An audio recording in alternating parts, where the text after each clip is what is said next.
A king was once granted one wish, any wish in the world. He thought about it very carefully, and he wished that everything he touched would turn to gold. By that evening, he was the richest man who had ever lived, and he was holding his daughter in his arms. And she was cold and yellow and hard. This story comes from ancient Greece. It is one of the most famous myths in the entire Western world. So famous that we use it without even thinking. When we say that someone has the Midas touch, we mean that everything they do turns to profit, turns to success, turns to gold. We say it as a compliment, which tells you something important. It tells you that most people who use that phrase have never actually heard how the story ends. Because the myth of Midas is not a story about a lucky man. It was told by the Greeks and later retold beautifully by the Roman poet Ovid, and it has been passed down for thousands of years for one reason. It is the clearest, sharpest, most unforgiving story ever told about a single, very specific human danger. Not the danger of wanting the wrong thing, the danger of wanting the right thing. Something good, something everyone wants, something that is not in itself evil at all, and wanting it so completely, so totally, so without limit, that it swallows every other thing you have, including the things you would have died to keep. So, let me tell you about a king who got exactly what he wished for. There was a king named Midas, and he ruled a wealthy kingdom in the land of Phrygia. Midas was not a wicked king. I want to be fair to him, because the story is fair to him. He did not start wars for sport. He did not torment his people. He had, in fact, one daughter whom he loved more than anything in his kingdom, a young girl, bright and quick, the light of his palace. But Midas had one flaw, and his one flaw was this: Midas loved gold. He did not love it the ordinary way. He loved it the way a man loves a thing he can never get enough of. He had vast treasuries, and he would walk through them alone, running his hands through the coins, letting them pour through his fingers. He had a garden famous across Greece for its roses, and Midas, walking in it, would think not how beautiful, but how much sweeter this would be if every petal were gold. His daughter would come to him in that garden and take his hand and ask him to look at a rose with her. And Midas would look at the rose, but what he was thinking, even then, even with his child's hand in his, what he was thinking was gold. One day, fortune came to Midas. In his rose garden, his servants found an old man, fat, cheerful, and very drunk, asleep among the flowers.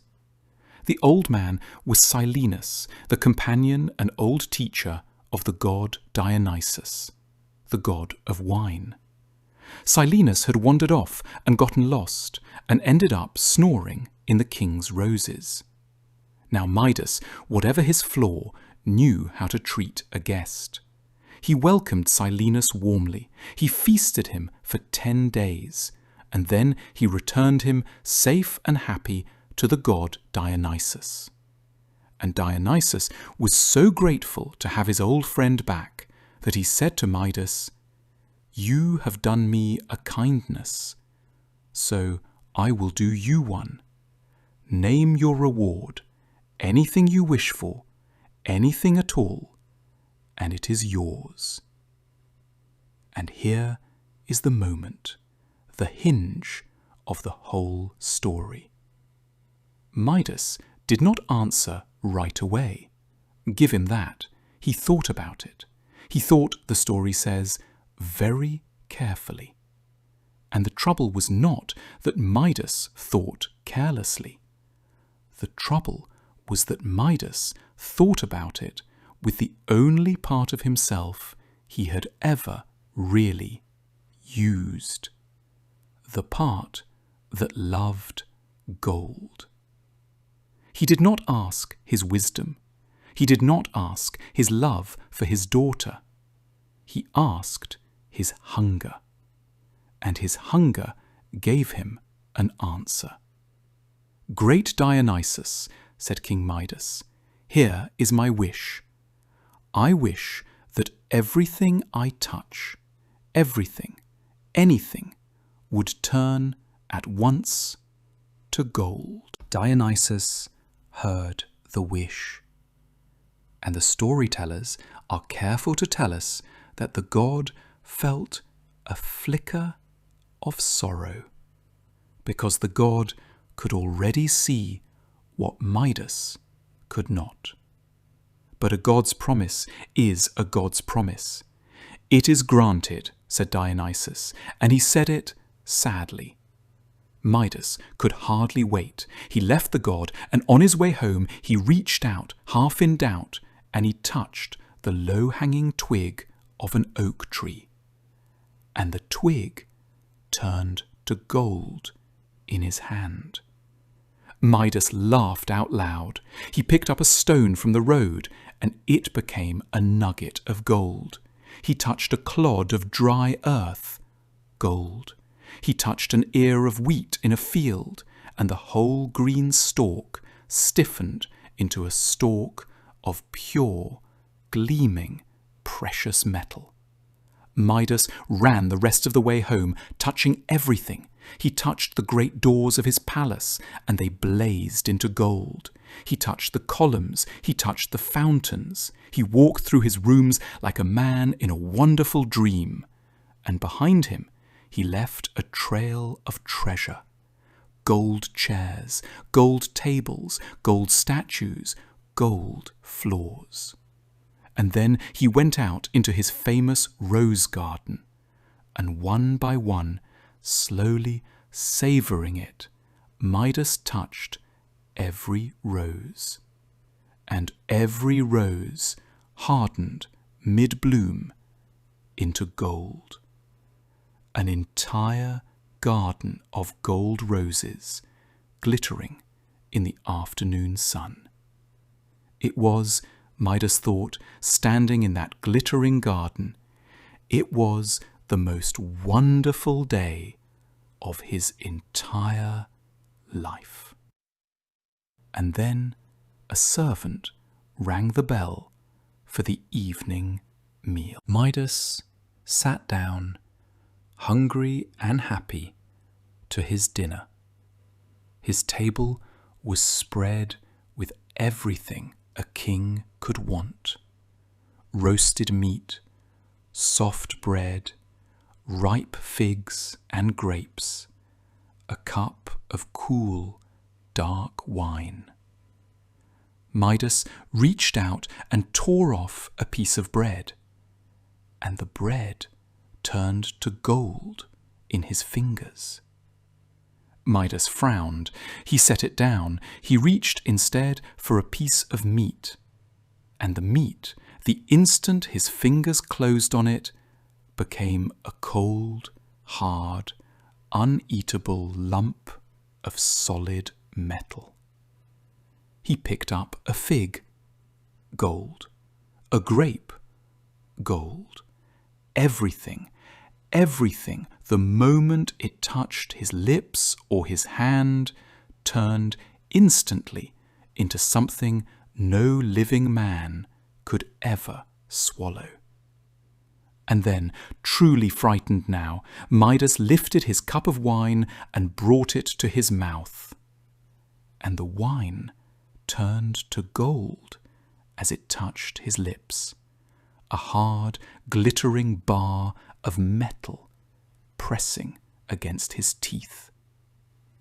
Midas set the cup down very slowly, and the king, who could turn anything in the world to gold, sat alone at a table heaped with a glittering, priceless, golden feast, and understood for the first time that he was going to starve. It was at that moment that Midas's daughter came into the hall.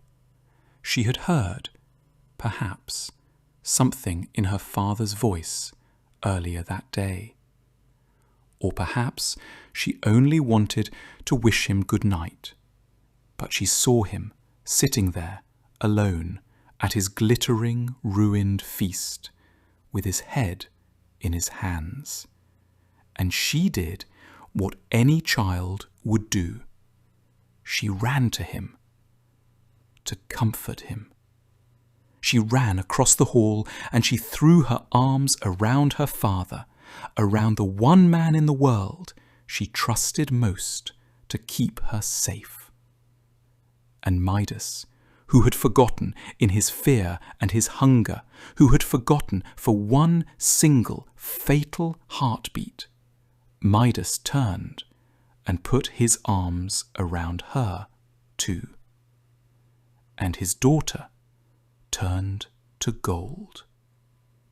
It happened in an instant. The warmth went out of her. The give and the softness of a living child went hard and cold beneath his hands. Her bright, quick face froze mid-word into a still gold mask. Her arms, thrown around him in love, became a rigid, golden weight. And Midas knelt on the floor of his palace, holding in his arms a flawless, priceless, gleaming golden statue of the only person he had ever truly loved. He had wished that everything he touched would turn to gold. Dionysus had granted the wish exactly. Everything.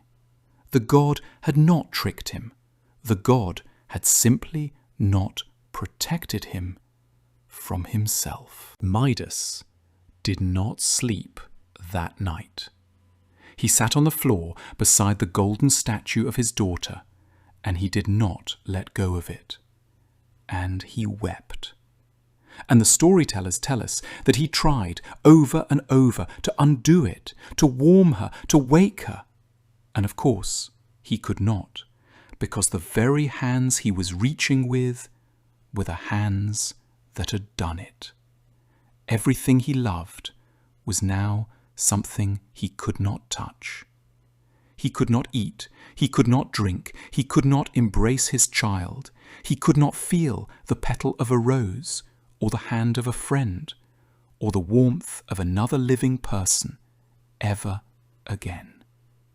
He was the richest man who had ever lived, and he was the loneliest. So at first light, Midas left his golden palace, and he walked, hungry, exhausted, grieving, all the way back to the god Dionysus. And he fell down before the god, and he did something he had never in his life done. He begged to be given less. "Great Dionysus," said Midas, "take it back, I beg you, take back your golden gift. I was a fool, I asked for the thing I wanted most, and I never once asked what it would cost me. Take it back, I would rather be poor and hold my daughter than be rich and hold her statue." And Dionysus, the god of wine, who is, in the old stories, a god who understands excess better than any other, looked down at the broken king, and he took pity on him. "Midas," said the god, I will release you, but understand, I cannot simply reach into the world and take the gold back out of it. You must do this part yourself." "Go," said Dionysus, "to the river called Pactolus, high in the hills. Walk out into its waters all the way. Put your head beneath the surface and let the running water wash the curse out of you. The river will carry your golden touch away, and then go home and undo what you have done." So Midas climbed up into the hills to the river Pactolus, and he waded out into the cold, rushing water, and he bowed his head beneath it. And the storytellers say that the gold streamed out of him into the current, that you could see it, a bright dust lifting from his hands and his skin and pouring away downstream. The river ran gold over its stones. And to this very day, the Greeks said, there is gold in the sands of that river, because it is the gold that a foolish king finally, gratefully gave away. And then Midas walked home, and he carried water from the river in his cupped, no longer cursed hands, and he poured it over the golden statue of his daughter. And the warmth came back into her, and the gold softened into hair and skin and a bright, quick, living face. And his daughter finished the word she had been saying when the world went hard. And she looked up at her father, alive and confused, and asking why he was crying. Midas lived a long time after that day, and the storytellers tell us that he was a changed man. Not because he became poor, he did not. He was still a king. He still had treasuries and a kingdom and gold enough for any reasonable life. He was changed in a quieter way. The old stories say that Midas, for the rest of his life, could not bear the sight of too much gold. He gave most of his treasure away. He left his glittering palace more and more, and he went out into the open country. He came to love the woods and the rivers and the wild, simple things that no one can own and no one can buy, and that turn to gold for absolutely no one. And most of all, the storytellers say, Midas spent his time in one particular place. He spent it in his rose garden. He had the gold roses taken out, every one of them, and ordinary roses, living ones, planted in their place. And in the evenings, King Midas would walk in that garden with his daughter, and she would take his hand, his ordinary, warm, human hand, and she would ask him to look at a rose with her. And this time, Midas would look at the rose, not at what it was worth, not at what it could become, just at the rose, red and soft and alive, and already exactly as it was, without changing a single thing about it, worth more than all the gold he had ever touched. There is one last thing to know about this story. We use the phrase, the Midas touch, as a compliment. We say someone has it when everything they do turns to money, turns to success. And now you know the joke hidden inside those words. To have the Midas touch truly all the way is to lose the ability to hold anything you love. But here is the part of the story I most want to leave with you. Midas's wish was not a wicked wish. That is what makes this story so sharp. He did not wish for anyone's death. He did not wish for power over others. He wished for gold, which is to say, he wished for security, for plenty, for the thing that almost every one of us, if we are honest, quietly wants more of. His wish was not evil. His wish was. His mistake was a different one. His mistake was that he wished for one good thing without a limit. He did not say, "Let me have enough gold." He said, "Let everything be gold." And a good thing with no limit on it does not stay a good thing. It spreads, it hardens, it reaches the bread and the wine, and at last it reaches the child running across the floor to put her arms around you. You have a wish, friend. Everyone does. Some good thing you want more of. Money, maybe, or work, or success, or being right, or being needed. And I am not going to tell you to stop wanting it. It may be a perfectly good thing to want. I'm only going to ask you to do the one thing King Midas forgot to do, standing in that clearing before the god. Put a limit on it. Say enough. Decide now, while it is still easy. Decide how much is enough, so that the good thing you are reaching for never grows so large and so total that one ordinary evening it reaches the person in your arms and turns them cold and yellow and hard.